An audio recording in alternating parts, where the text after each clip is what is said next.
ਆ ਕਿਹੜੀ ਸ਼ੈ ਆ? ਨਹੀਂ ਨਹੀਂ, ਮੈਂ ਵੈਸੇ ਪੁੱਛ ਰਿਹਾ। ਪੁਰਾਣੇ ਬਜ਼ੁਰਗਾਂ ਦੇ ਗੋਡੇ ਦਰਦ ਹੁੰਦੇ ਸੀ ਤੇ ਉਹਦੇ ਵਾਸਤੇ ਬਣਾਈਆਂ ਹੈਗੀਆਂ। ਉਹ ਕਹਿੰਦੇ ਨਵਾਂ ਨੂੰ ਦਰਦ ਹੁੰਦੇ ਆ।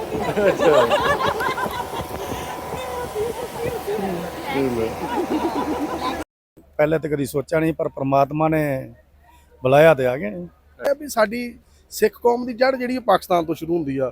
ਗੁਰੂ ਨਾਨਕ ਪਾਤਸ਼ਾਹ ਨੇ ਜਨਮ ਲਿਆ, ਸਾਡੀ ਸਿੱਖ ਧਰਮ ਦੇ ਪਹਿਲੇ ਗੁਰੂ ਸੀਗੇ।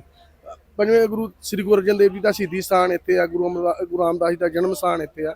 ਇਹ ਲਈ ਸਾਡਾ ਜਿਹੜੀ ਜੜ ਆ ਉਹ ਪਾਕਿਸਤਾਨ ਤੋਂ ਸ਼ੁਰੂ ਹੁੰਦੀ ਆ। ਸਾਰੇ ਆਪਣੇ ਬਹੁਤ ਪਿਆਰ ਕਰਦੇ ਆ, ਬਹੁਤ ਸਮਝ ਲਓ ਵੀ ਜਿਵੇਂ ਬੰਦਾ ਆਪਣੇ ਪਿਓ ਦੇ ਘਰ ਆਇਆ ਹੁੰਦਾ ਵਾ, ਦੇਰ ਬਾਅਦ ਕਿਵੇਂ ਮਿਲਦੇ ਆ, ਬਸ ਉਹੀ ਹਾਲ ਆ ਇੱਥੇ। ਇੰਨਾ ਕੁ ਪਿਆਰ ਕਰਦੇ ਲੋਕ। ਬੇਲੀਓ, ਮੈਂ ਤੁਹਾਡਾ ਪ੍ਰਾਹੁਣਚਾਰਕ ਮੀਆਂ ਆਸਫ ਅਲੀ ਤੇ ਮੇਰੇ ਨਾਲ ਇੱਕ ਸਰਦਾਰ ਜੀ ਇੱਥੇ ਮੌਜੂਦ ਆ, ਚੜ੍ਹਦੇ ਪੰਜਾਬ ਤੋਂ ਆਏ ਹੋਏ। ਕੀ ਨਾਂ ਹੈ ਤੁਹਾਡਾ? ਸਰਦਾਰ ਬਲਵੀਰ ਸਿੰਘ ਜੀ, ਤੇ ਕਿੱਥੋਂ ਆਏ ਹੋ? ਦਿੱਲੀ ਤੋਂ ਜੀ। ਦਿੱਲੀ ਤੋਂ ਆਏ ਹੋ? ਹਾਂਜੀ। ਅੱਛਾ, ਪਹਿਲੀ ਵਾਰੀ ਆਏ ਹੋ? ਹਾਂਜੀ, ਤੇ ਕੀ ਕਰਦੇ ਹੋ ਤੁਸੀਂ?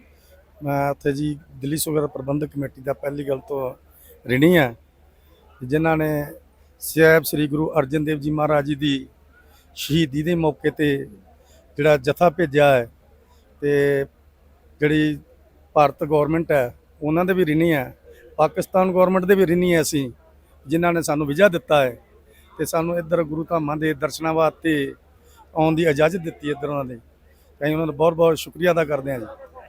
ਨਹੀਂ, ਤੇ ਤੁਸੀਂ ਪਹਿਲੀ ਵਾਰੀ ਆਏ ਹੋ? ਹਾਂਜੀ, ਤੇ ਤੁਸੀਂ ਉੱਥੇ ਕੀ ਕਰਦੇ ਹੋ, ਕੀ ਕੰਮ? ਮੈਂ ਜੀ ਦਿੱਲੀ ਸ਼ੂਗਰ ਪ੍ਰਬੰਧਕ ਕਮੇਟੀ ਦਾ ਅਪਲਾਈਜ਼ ਹੈ। ਅੱਛਾ, ਸ਼ੂਗਰ ਅਪਲਾਈਜ਼ ਹੈ ਉਹਨਾਂ ਦਾ। ਅੱਛਾ, ਸ਼੍ਰੋਮਣੀ ਕਮੇਟੀ ਦੇ। ਅੱਛਾ, ਦਿੱਲੀ ਸਿੱਖ ਗੁਰਦੁਆਰਾ ਪ੍ਰਬੰਧਕ ਕਮੇਟੀ। ਠੀਕ ਹੈ।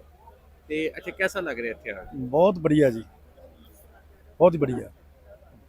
ਪਹਿਲੇ ਕਦੀ ਸੋਚਿਆ ਸੀ ਕਿ ਪਾਕਿਸਤਾਨ ਜਾਣ ਦਾ ਮੌਕਾ ਮਿਲੂ? ਨਹੀਂ, ਪਹਿਲੇ ਤਾਂ ਕਦੀ ਸੋਚਿਆ ਨਹੀਂ, ਪਰ ਪ੍ਰਮਾਤਮਾ ਨੇ ਬੁਲਾਇਆ ਤੇ ਆ ਗਏ।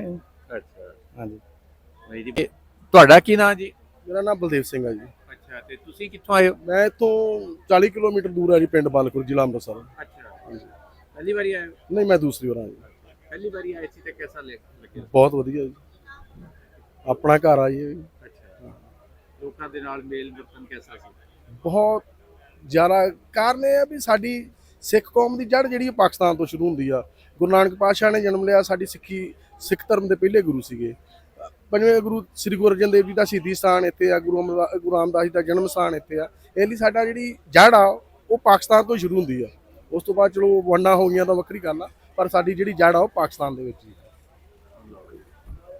ਤੇ ਜਦੋਂ ਤੁਸੀਂ ਇੱਥੇ ਆਉਂਦੇ ਹੋ, ਲੋਕੀ ਮਿਲਦੇ ਆ ਤੇ ਕਿਹਦਾ ਲੱਗਦਾ? ਬਹੁਤ ਵਧੀਆ ਜੀ, ਸਾਰੇ ਆਪਣੇ ਬਹੁਤ ਪਿਆਰ ਕਰਦੇ ਆ, ਬਹੁਤ ਸਮਝ ਲਓ ਵੀ ਜਿਵੇਂ ਬੰਦਾ ਆਪਣੇ ਪਿਓ ਦੇ ਘਰ ਆਇਆ ਹੁੰਦਾ ਵਾ, ਦੇਰ ਬਾਅਦ ਕਿਵੇਂ ਮਿਲਦੇ ਆ, ਬਸ ਉਹੀ ਹਾਲ ਆ ਇੱਥੇ। ਇੰਨਾ ਕੁ ਪਿਆਰ ਕਰਦੇ ਲੋਕ।